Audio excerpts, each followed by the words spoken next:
আমরা এমন এক সমাজে বসবাস করছি যেখানে সবাই আমাদের আপন, কিন্তু বিপদে পড়লে দেখা যায় কেউ আমাদের আপন নয়।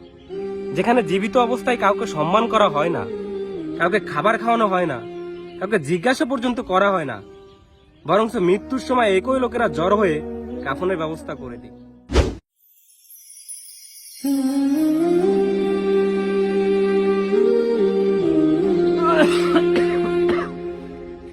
আব্বু, আমার খিদা লাগছে। বাবা, আর একটু ধৈর্য ধর। আর আমার কাছে কোনো টাকাও নাই, তোর জন্য কোথা থেকে খাবার ব্যবস্থা করব বল? আব্বু, আমি তো অনেকদিন পেট ভরে খাইতে পারি না। এরকম না খেয়ে থাকলে তো আমি মারাই যাব। না না বাবা, তুই এমন কথা বলিস না। আমি তোর কিচ্ছু হতে দেব না। তুই এখানে থাক, আমি দেখি তোর জন্য কিছু খাবার ব্যবস্থা করতে পারি কিনা।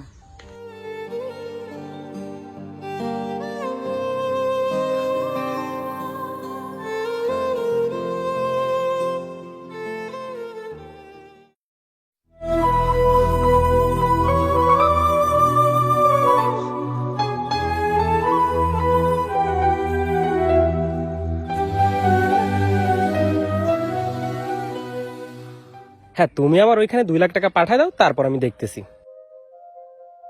হ্যাঁ হ্যাঁ, তুমি পাঠায় দাও, সমস্যা নাই। আচ্ছা, তোমার সাথে আমি 2 মিনিট পরে কথা বলতেছি। ঠিক আছে। কি হয়েছে মাসুম, তুমি এইখানে কি চাও? ভাই, আমার ছেলেটা 2 দিন ধরে না খাওয়া, আর আমিও খুব অসুস্থ। আর এর জন্য আমার কাছে কোনো টাকা পয়সা নাই। আর তার মুখে যে কিছু তুলে দেব, সেটা কেনার সামর্থ্যটাও আমার কাছে নাই। ভাই, আপনি কিছু একটা করেন, আমাকে একটু সাহায্য করেন ভাই। আচ্ছা ঠিক আছে, তুমি আমার নাম বলে ওই আলমের দোকান থেকে কয়েক কেজি চাল নিয়ে যাও। আমি আলমকে ফোন করে দিব। যাও যাও। ধন্যবাদ ভাই আপনাকে।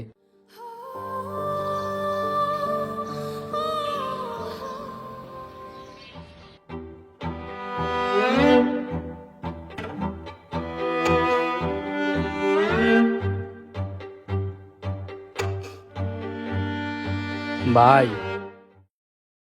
জি ভাই বলেন। ভাই, তানবীর ভাই ফোন দিছিল না, চাল নিতে পাঠাইছে আমাকে। না ভাই, আমার তো কেউ কখনো ফোন দেয় নাই। আর আমার এটা তো চালের দোকান না, আমারটা তো এটা চায়ের দোকান। আপনারা হয়তো বা মিথ্যা কথা বলছে। কি বলেন ভাই? তানবীর ভাই তো মিথ্যা কথা বলে না, নিশ্চয়ই আপনার কথায় ভুল হচ্ছে। আরে ভাই, ভুল হবে কেন? আমার কাছে কেউ ফোন দেয়নি। তাছাড়া আমি তো কোনো তানভীর ভাই নামে কারো চিনিই না। ঠিক আছে ভাই। আচ্ছা ভাই।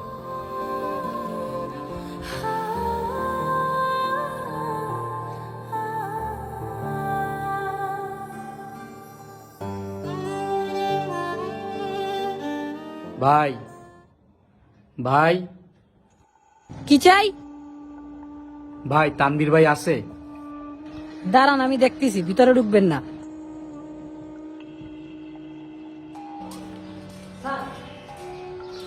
স্যার, আপনাকে যেন বাইরে কে খুঁজতেছি। ও আবার আসছে? আচ্ছা, ওকে যে বলো যে স্যার বিজি আছে, এখন দেখা করতে পারবে না। যাও।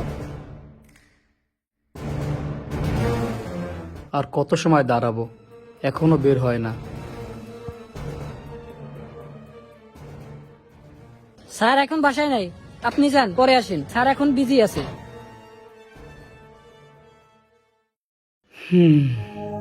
হায় রে মানুষ।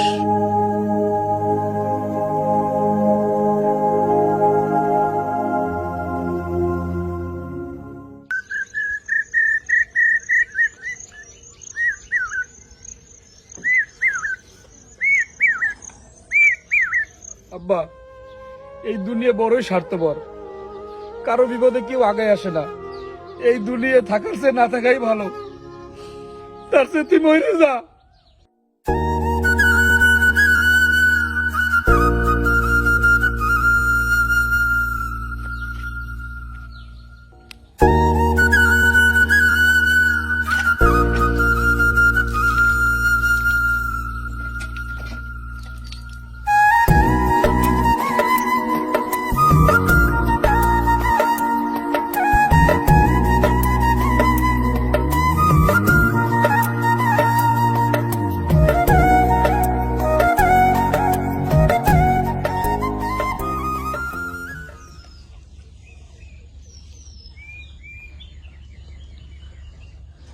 আব্বা ওঠ,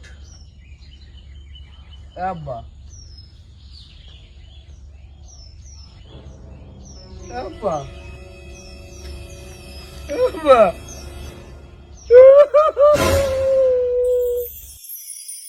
আমরা এমন এক সমাজে বসবাস করছি যেখানে সবাই আমাদের আপন, কিন্তু বিপদে পড়লে দেখা যায় কেউ আমাদের আপন নয়।